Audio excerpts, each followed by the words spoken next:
the Blairing Out with Eric Blair show, and today I'm pleased to have former Black Flag bassist, Emmy Award-winning dialogue editor, and current bassist for the band Dose, Roessler. How you doing, Kira? I'm doing okay, Eric. How are you? I'm great. What kind of life did your parents provide for you? My life? My parents, we had a kind of middle-class life. We were in, when I was born in Connecticut, my brother and I were both born in New Haven, Connecticut. And until I was 8, when we moved to Curacao, which is an island off the coast of Venezuela. Which was a little bit strange, a part of my upbringing. We went to school in Dutch. We lived there for 3 years. We scuba dived most every day because that was my dad did. He sort of got out of the rat race and he went into underwater photography. Then we moved to Northern California, where he took part in a business that was running scuba diving tours all over the world. And then my parents divorced. And at that time, of course, life got a little different. You know, the divorce had the same effect on our family that it does on a lot of people's family. The income situation gets a little harder, a little less, upper middle, a little more lower middle class. And then after living in LA for a couple of years, my mom decided to move to the Florida Keys off a dirt road, and I didn't want to go.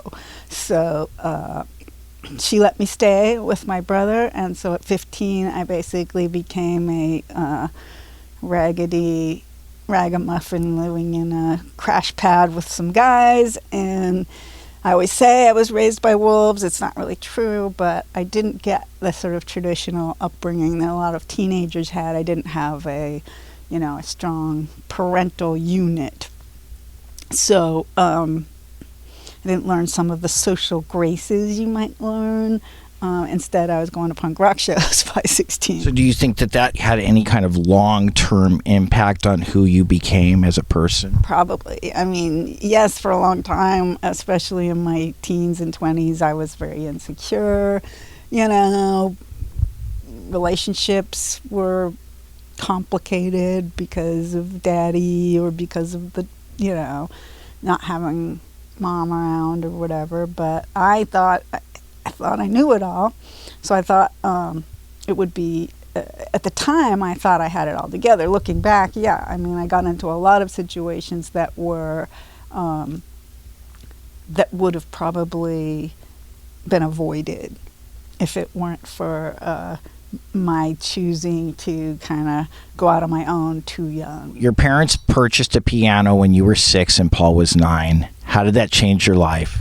It's funny because neither of my parents played music. My dad played classical piano as music, entertainment-wise.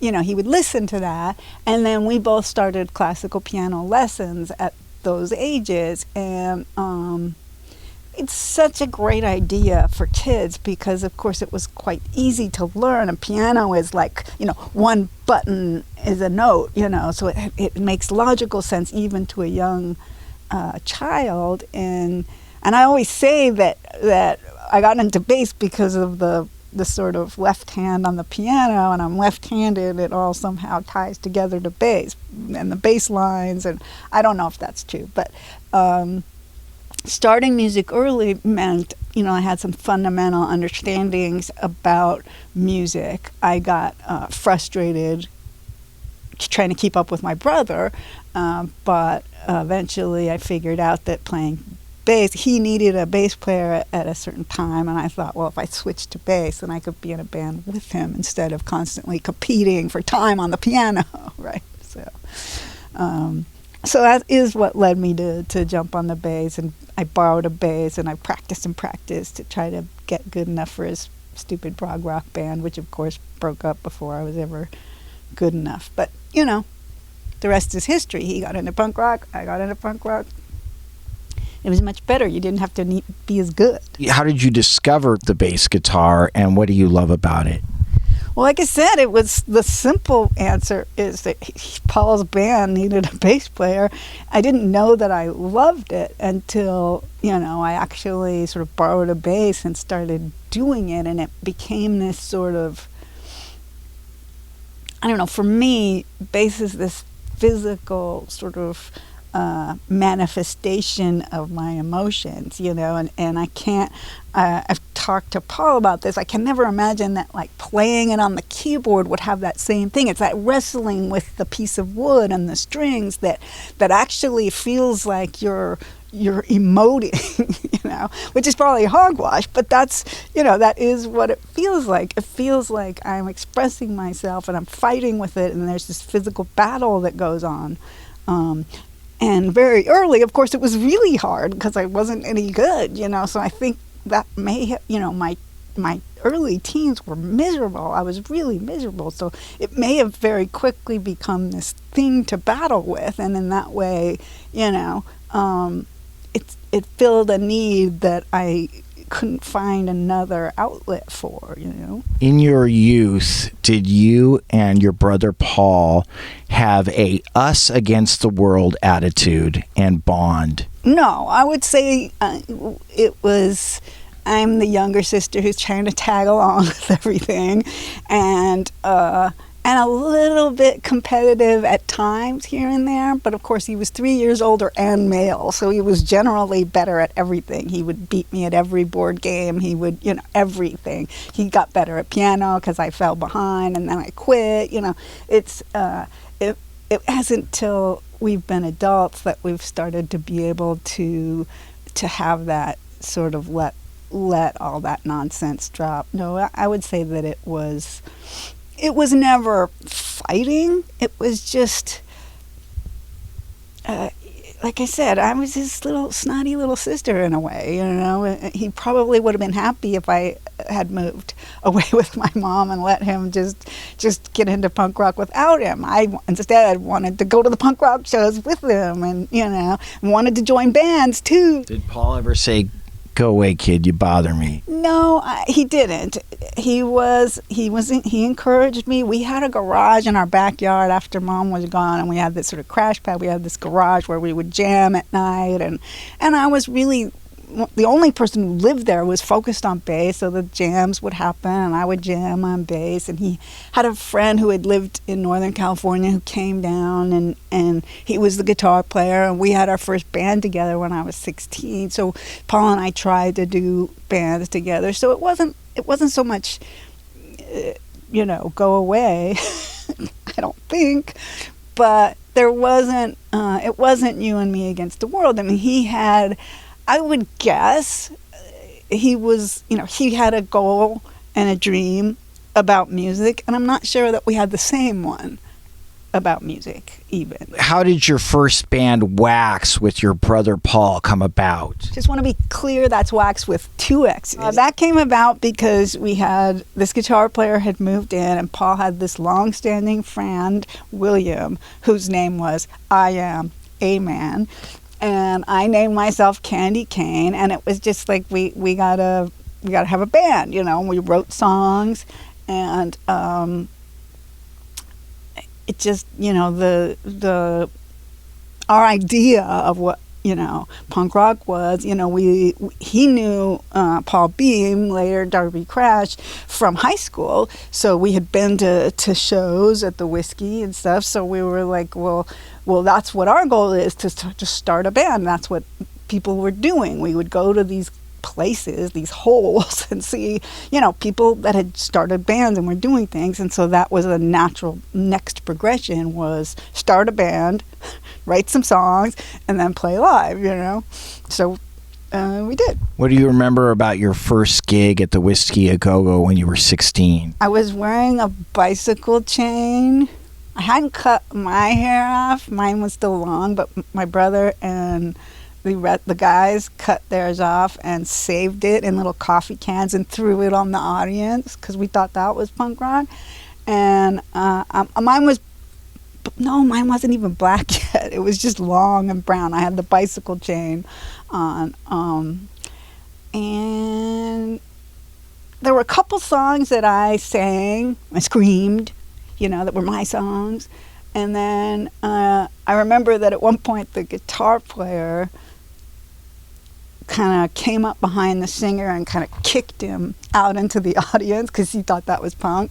And, so it was just an episode of us all trying to fit in a way, like if you were, they were a little older than me, but it was like trying to fit into a new clique, and we're not sure how to do this, but like we're trying to do our best to create this impression that we're all hip to the vibe. What personalities and events do you recall from your time hanging out at the Canterbury Apartments? Oh, I spent very little time there. We got a bunch of stuff stolen from there, but I was generally at school. Like I was still in school at that time.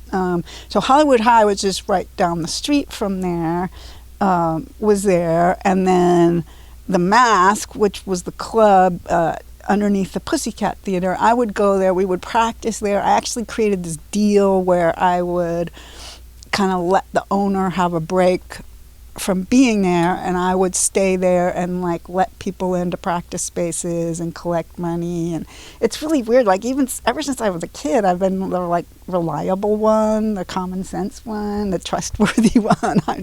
I don't even know how it happened, but this guy trusted me, and we had this deal. Like, he would feed me lunch, which was sometimes hard to come by at that time, and I would stay and I would cover for him until the evening. So, so I was pretty focused. It was like, my deal with my mom was I had to get decent grades and not rock the boat with Paul, or I'd have to go live in nowhere, Florida, like down the dirt road on the Big Pine Key, which is not even near Key West. We're talking about nowhere land. So I didn't want to do that. So I was kind of a goody two-shoes. It was like, go to school, get good grades, earn the because somehow it was up to me to earn the practice time for my band. And so I would earn free practice time, and I would get lunch in return. And I would practice, and so there was not a lot of hanging out at the Canterbury. There were people there I knew, so occasionally you might meet someone there, go by there, but I didn't spend a lot of time there. We were between locations when we stored some stuff there and got it all stolen. Not at all, but anything of value. So yeah, I can't remember spending a lot of time. Now, there's a photo of me from very early days that was taken, I think, in the elevator, either there or at the Mask, by Alice. She did my makeup, which I never did myself. She was living with Nikki Beat at the time, and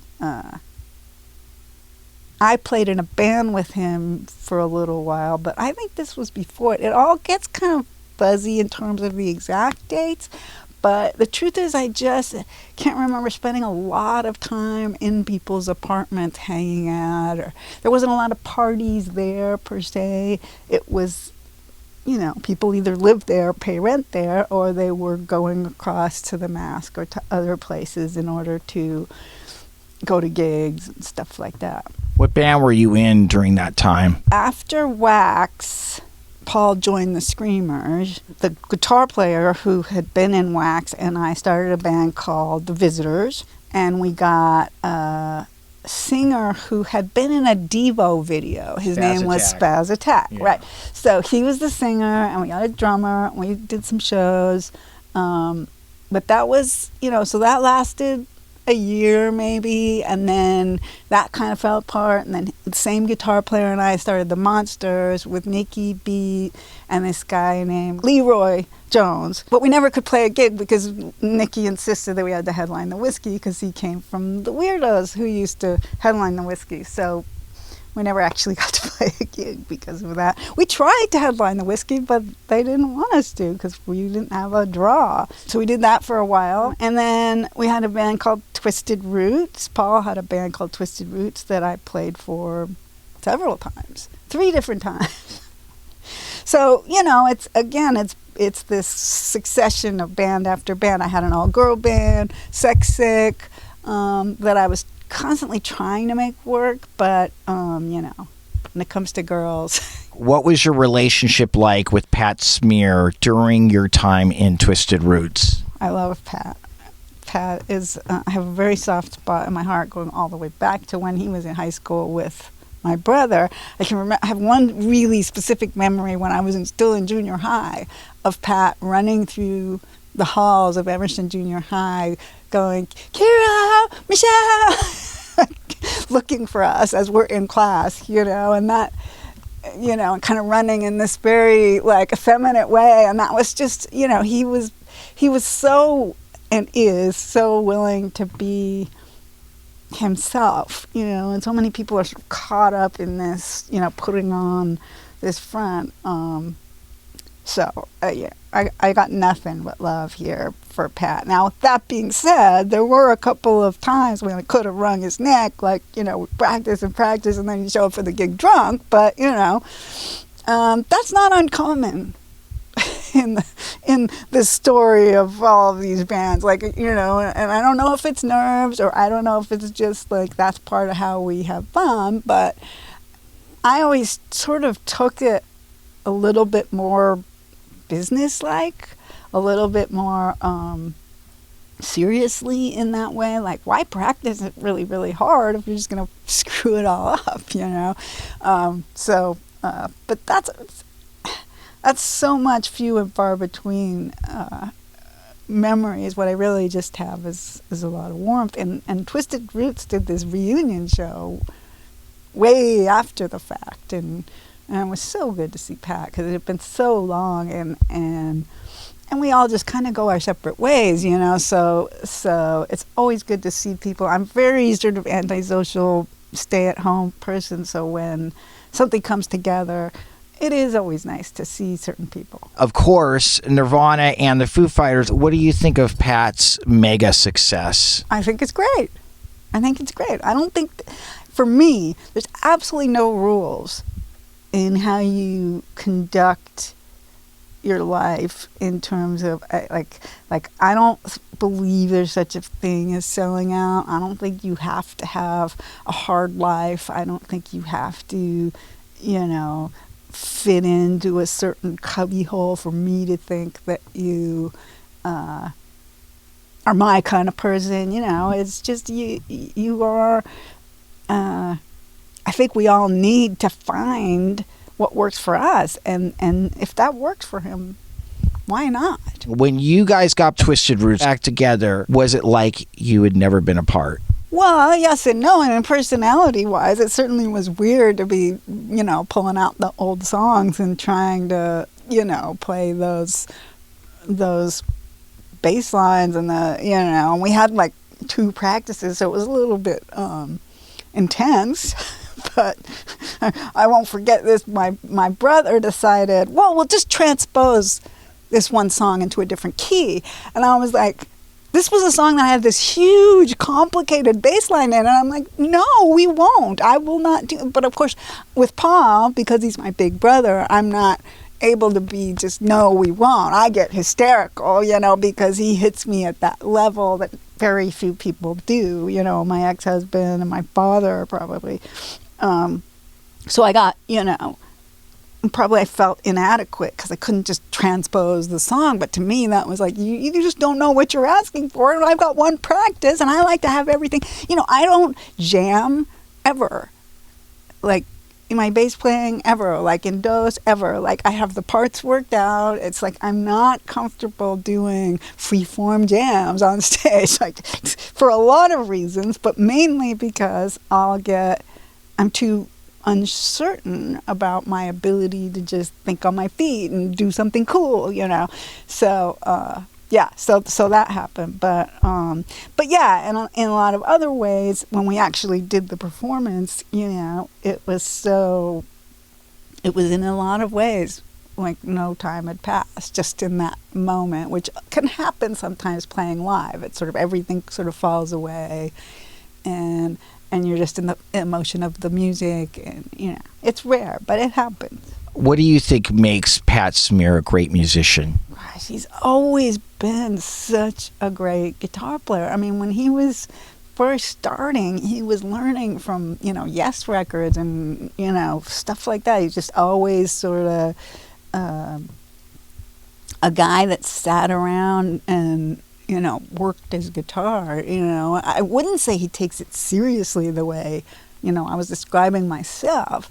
And yet I wouldn't call him unnatural. Like, there are some people who, darn them, can't, don't even have to practice at all. I can name names if you want. But I think he does work at it. But he has this innate sense of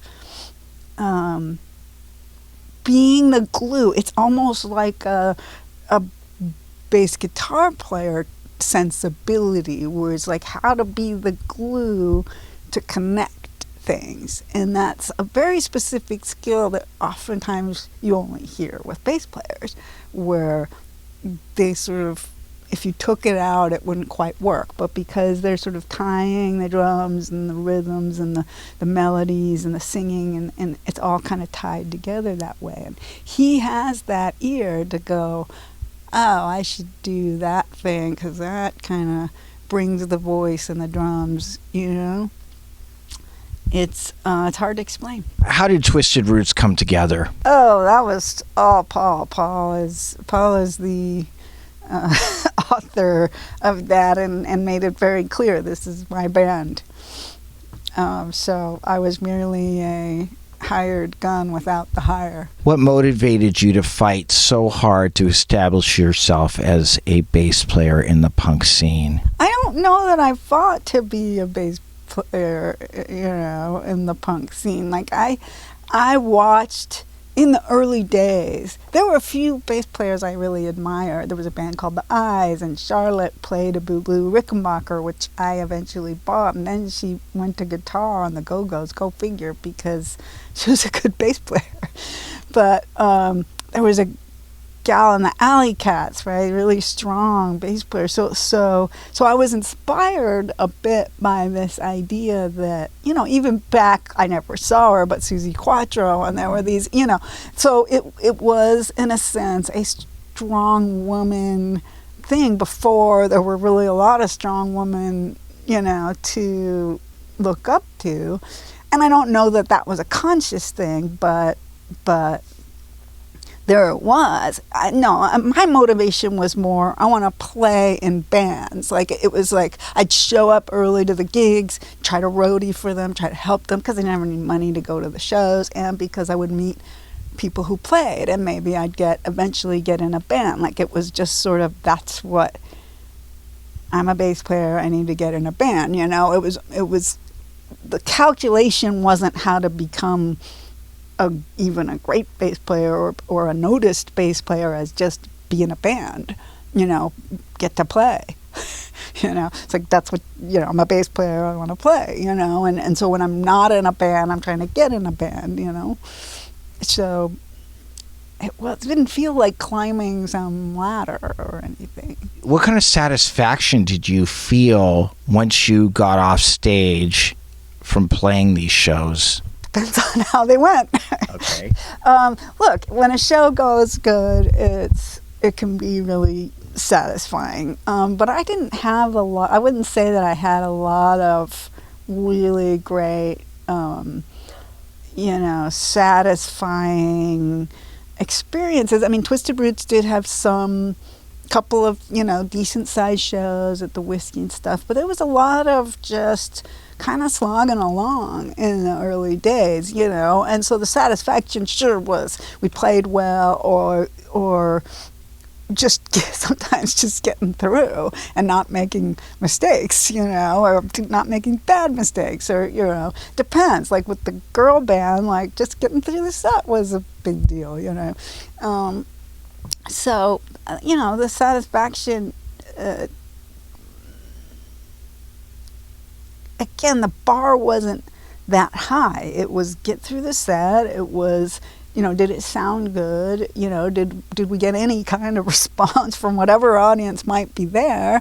And am I going to get yelled at afterwards? You know, depending on who I'm in a band with, that can happen when it's not my band. As a roadie for the Screamers, the Germs, and the Avengers, did you partake in any of the partying? Well, I wouldn't say as a roadie did I participate. I mean, yeah, I had my, I was on my experimental journey when it came to partying. But it wasn't necessarily because of the band. Let's see, you brought up the Screamers. I had one incident there, and let's see, the Germs. No, I mean, I certainly wasn't the way, Darby would just take anything that was handed to him, and I didn't spend a lot of time hanging out with them. I would go to the shows, and I would sit up front because it was, theirs was tended to be the kinds of shows where, the guitar cord could get unplugged or something like that, where it just helped to have somebody kind of focused. So I would almost do the opposite. I'd know that they were paying less attention, so try to pay a little extra attention. And then the Avengers, they would come down from San Francisco, and again, a lot of it had to do with, not being able to afford to go to their gigs, but I would show up early and I would hang out. I went to San Diego with them a couple times, but I would say not real heavy party band, drinking, there was a lot of drinking going on, but again, when you're broke, you can't really afford to drink in the clubs, and plus I was underage most of the time, so then you have to buy bottles and hide them and stuff, and so there was some of that, but because I was, a girl alone a lot of the time, I couldn't really afford to get too wasted for obvious reasons, so I was probably more of a goody two-shoes than most. At that point in your life, could you quantify who Kira was? I was going to school every day, remember, still too. So I finished high school. I went to UCLA. So my goals were simple. I wanted to keep that going, and I wanted to go to shows and be a bass player, So that's a full thing, you're just juggling it. It's like, so back to this other point about partying, I often couldn't stay as late at the party because I had to get up and go to school. So, there was this kind of strict thing for me about how to measure success. And success was getting to participate in all that stuff and not have it affect my schoolwork. I was in the school bands in high school, I played in the jazz bands, I was going to classes and getting decent grades, and, so it was all sort of filling me up with not a lot of extra room. So you did have a modicum of peace in your life. Oh, I was emotionally miserable.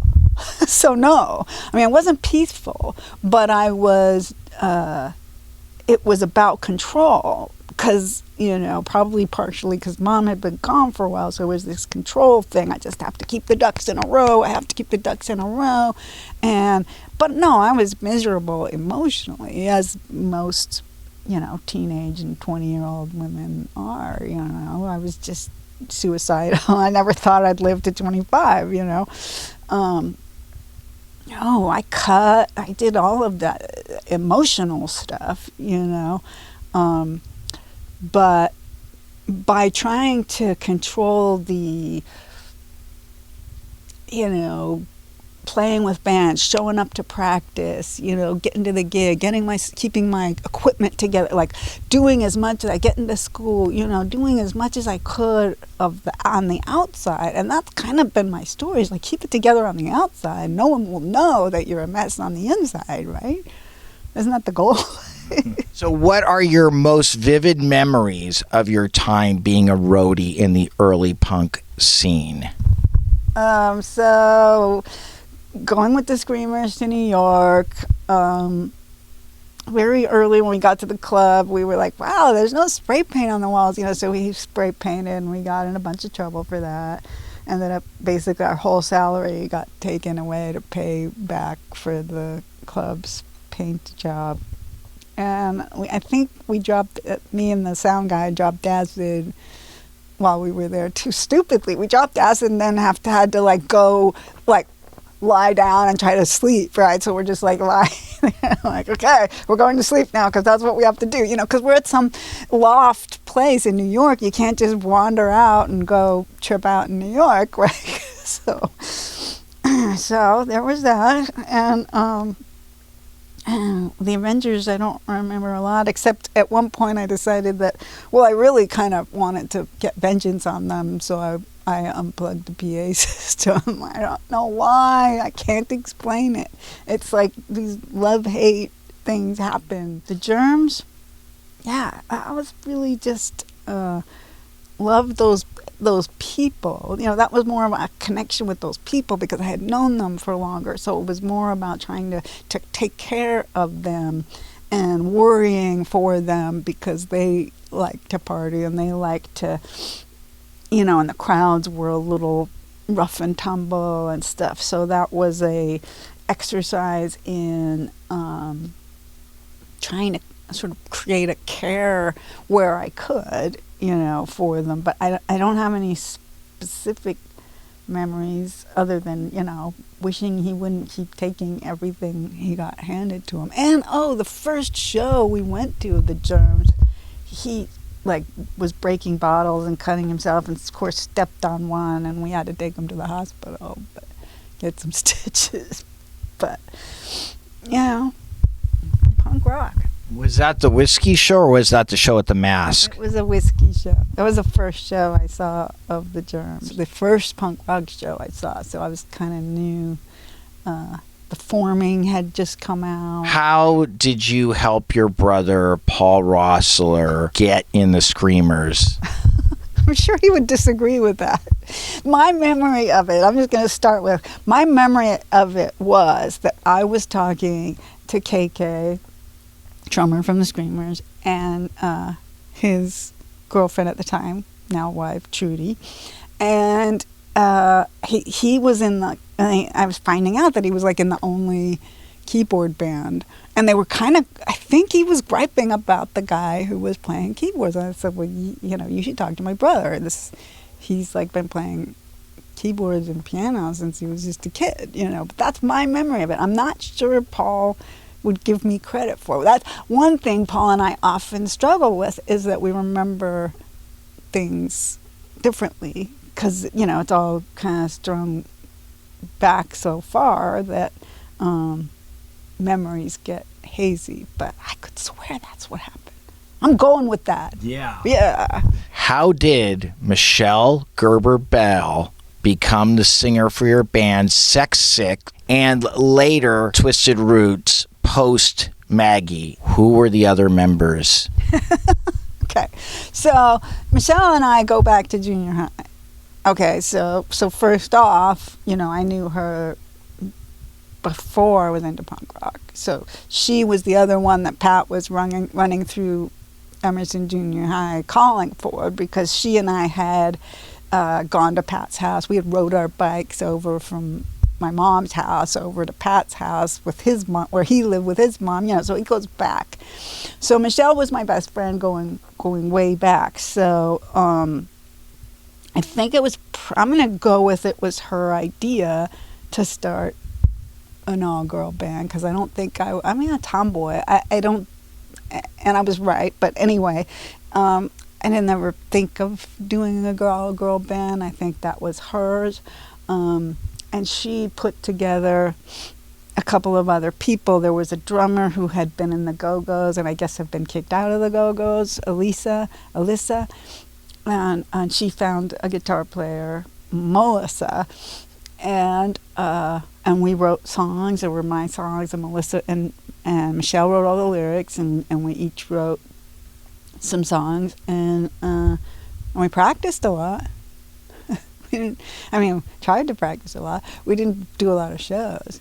So on and off, we were, trying to make that work. But it was hard for us to get gigs. People didn't know who we were, which is always the struggle. How do you get recognized if you're not recognized? And, that thing. The second go-round of Twisted Roots, I mean, Paul knew Michelle, and he knew Michelle had been in Sex Sick. So my guess is that he just went ahead and asked her. Now, she was dating Dix Denny, who had been in the Weirdos, who became the guitar player, right? There were 3 iterations, you see, so it gets complicated. I'm going with that. I'm going with Dix, I'm going with Michelle, and me, and Paul, and I think Gary was, because Gary was in Sex Sick after Alyssa just couldn't show up to practice and stuff. So he was in both bands, because for a while there was some overlap between Sex Sick and that version of Twisted Roots. The Blairing Out Show.